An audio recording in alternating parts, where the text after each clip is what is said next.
Well, hello, loves. I hope you're all doing quite well. I am not actually here, but I have an assistant who is helping me. So today, I present to you another little story by BlairDaniels. And away we go.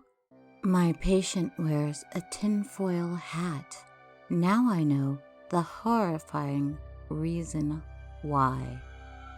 Sarah sat across from me, wearing a tinfoil hat. She'd put effort into it. Tinfoil sculpted neatly around her entire head, with a nice little bulb on the top.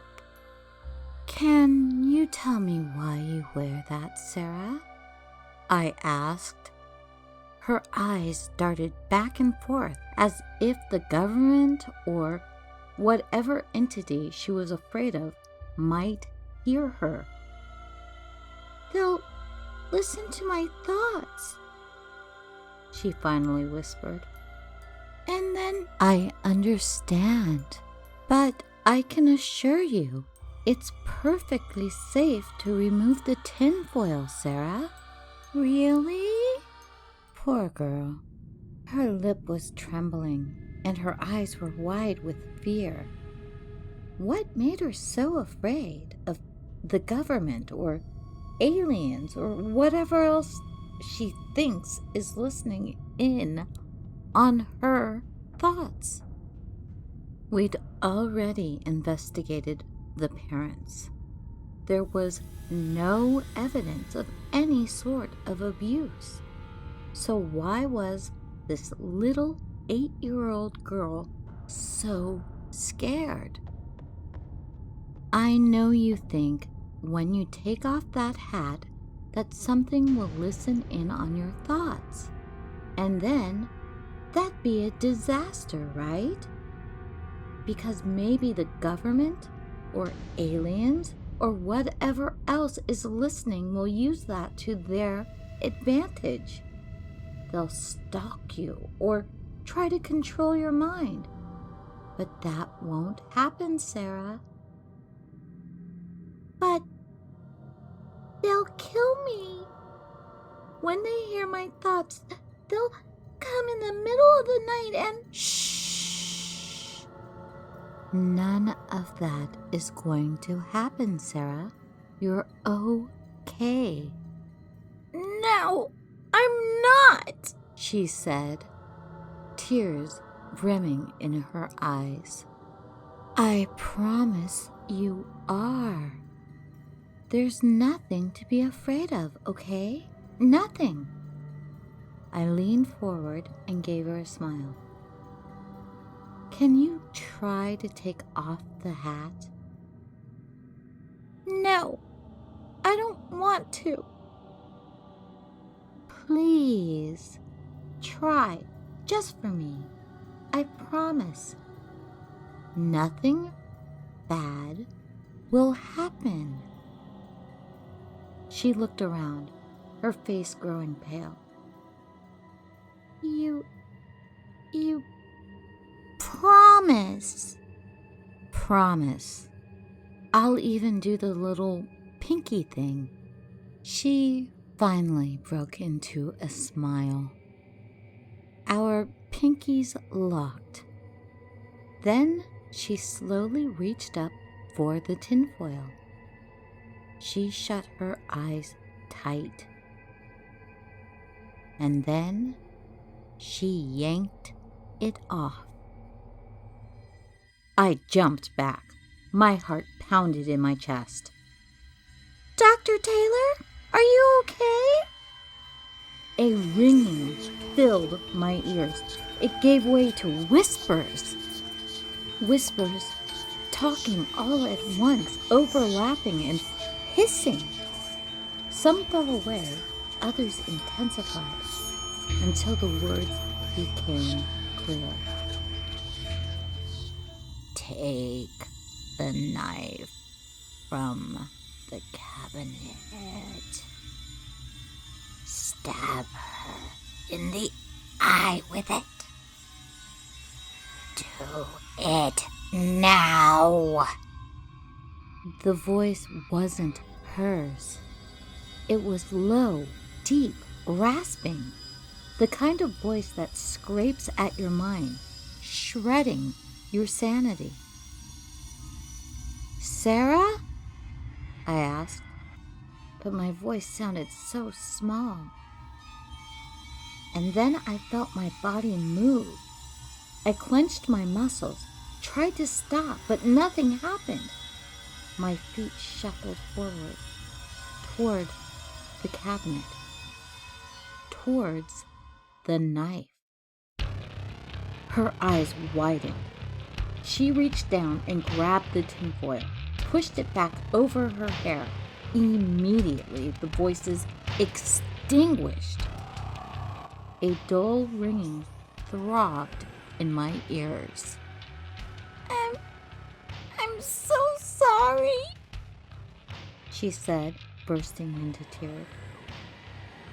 I didn't want you to hear it, Dr. Taylor. That's why I didn't want to take it off. That's why... It's okay, Sarah, I said. You're going to be okay. I promise.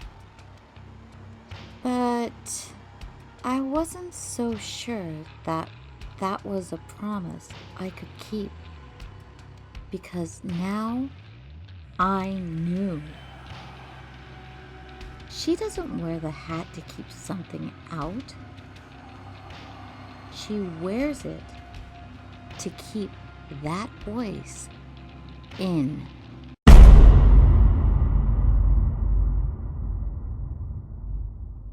And that was My Patient Wears a Tinfoil Hat. Now I know the horrifying reason why by BlairDaniels. And since we have some time, and I'm going away for a little while, why don't I squeeze in one of those 2-sentence horror stories that I like to occasionally get around to, because I think they are really hidden gems. So away we go. And this one is also by BlairDaniels under 2-sentence horror. My toddler has learned to wave and say hi. But he only does it when looking under the bed.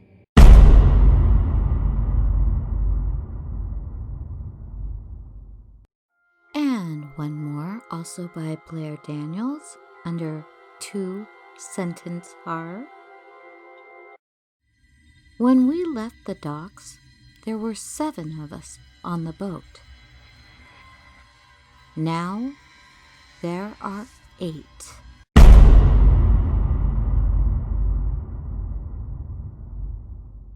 All right, you guys, I look forward to being home again and interacting and saying hi to all of you. I shall return quickly. We're just getting off the grid for a little bit. There is, well, a big old health risk everywhere. But we are going to a place that's a little more isolated. Seeing that the city and entire county I'm in only has 3 hospital beds. Yesterday, there was something like 50, and as of today, there's 3. And so, I ain't trying to play with this. No, I have little muses, as some of you know.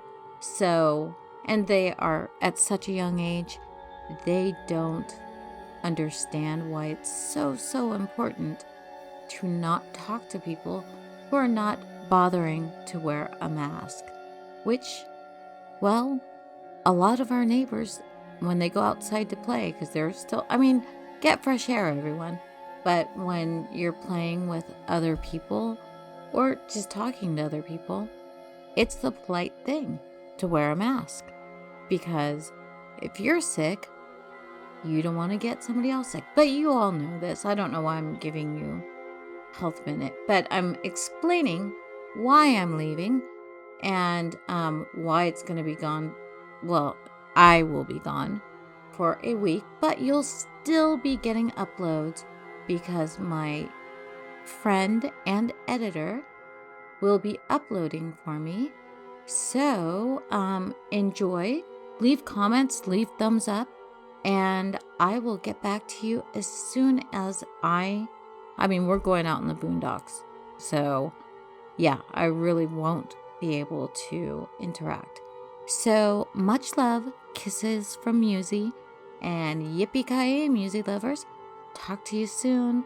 Stay safe, stay healthy, and try not to put on too many pandemic pounds because, yeah, it's a true thing.